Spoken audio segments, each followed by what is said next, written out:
பாடா இங்கதான் இருக்கீங்களா? இங்க பார்க்காம வீடு ஃபுல்லா தேடிட்டேன். கோவமா அன்பு? சாரி அன்பு. நான் நல்லா டான்ஸ் ஆடுவேன். நீங்க வேற மாதிரி ஆடுனீங்களா? என்னால சமாளிக்க முடியாம கீழே விழுந்துட்டேன். உடனே எல்லாரும் தூக்குவாங்கன்னு பார்த்தா எல்லாரும் சிரிச்சுட்டு நிக்கிறாங்க. நான் கொஞ்சம் தப்பா தான் நடந்துட்டு இருக்கேன். ஆனா எப்படி சரியா நடக்கணும்னு எனக்கு தெரியல அன்பு. அதான் அவங்க என் படிப்பை பத்தி கேட்டதும் நான் உண்மையை சொல்லிட்டேன். ஐம் சாரி அன்பு. எனக்கு பொய் சொல்ல பிடிக்காது. பொய் சொல்லவும் மாட்டேன். அது எப்படி கொஞ்சம் கூட கூச்ச நாச்சமே இல்லாம பொய் சொல்ல தெரியாதுன்னு சொல்ற? அது என்கிட்டயே ரொம்ப தைரியம் தாண்டி உனக்கு. என்ன அன்பு ஒரு மாதிரியா பேசுறீங்க? லோ சுகர் போதும் உன்னோட அக்கறை, உன்னோட போலி அன்பு எல்லாத்தையும் நிறுத்துறீ. என்ன நடிச்சு கொட்டா நான் நம்பிடுவேன்? சும்மா நடிச்சு இல்ல பொய் சொல்ல தெரியாம நீ எல்லாத்தையும் வளர்ன இல்லடி. நீ தெளிவாதான் இருக்க. நான் ஒரு பைத்தியக்காரன், எங்க அம்மா ஒரு பைத்தியக்காரி.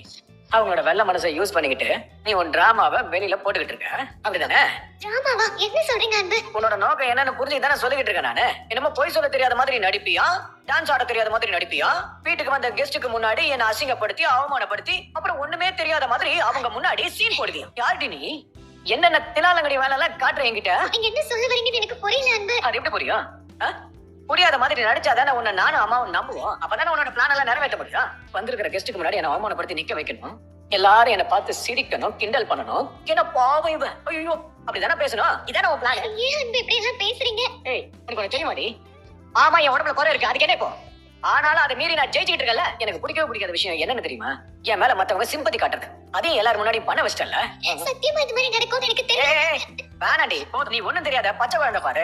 ஓடே பிரம்மாதமா நடிக்கிறடி. நீ சினிமால மட்டும் நடிக்கிறதுக்கு போனா ஆஸ்காரை கொண்டு வந்து அப்படியே கையில கொடுப்பாங்க. இந்த நடிப்பை இத பாக்குறப்ப அப்படியே பயிர் எரியுதுடி. தயவு செஞ்சு காரணமே இல்லாம என்ன ரொம்ப புண்படுத்தாதீங்க ப்ளீஸ். நான் புண்படுத்தலடி, உண்மையை சொல்லிக்கிட்டு இருக்கேன். என்னங்க இது? பார்த்தா தெரியல சரக். என் வாழ்க்கையில நான் ஒரே ஒரு ஆளை வெறுக்கிறேன்னா அந்த ஒரு ஆள் நீ. நீங்க ரொம்ப குடிச்சிருக்கீங்க போல. இது ரொம்ப தப்பு அன்பு. ஏய் இங்க வாய முறையா அப்படியே பெரிய அக்கறை காட்டுற மாதிரி நடிக்கிறேன். ஒன்னால என்னாலயா? ஆமாண்டி, உன்னாலதான் மட்டும்தான். ஏன் அன்பு இப்படி பேசுறீங்க? நிஜமாதான் பேசுறீங்களா? நான் பேசுறது உன் காதுல கேட்கலையா? சத்தமா தானே பேசிக்கிட்டு இருக்கேன். எவ்வளவு பெரிய கீழ்த்தரமான வேலையை செஞ்சிருக்க தெரியுமா?